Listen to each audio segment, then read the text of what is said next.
GSEB દ્વારા વિદ્યાર્થીઓને marksheet આપવામાં વિલંબ થયો છે। ધોરણ 10 અને 12ની હજુ પણ માર્કશીટ મળી નથી। 16 દિવસ બાદ પણ ઓરિજિનલ માર્કશીટ મળી નથી। વિલંબ થતા વિદ્યાર્થીઓ અને વાલીઓમાં ચિંતા વ્યાપી છે।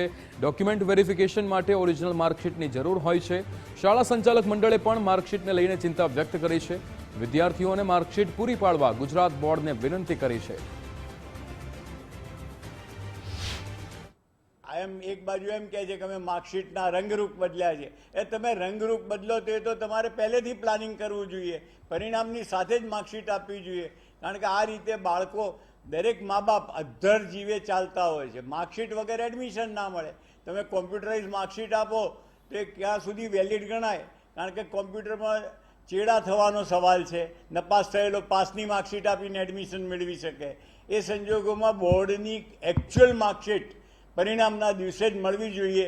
હું આપના માધ્યમથી બોર્ડના સચિવશ્રી અને બોર્ડની કારોબારીના સભ્યોને પુનઃ વિનંતી કરું છું।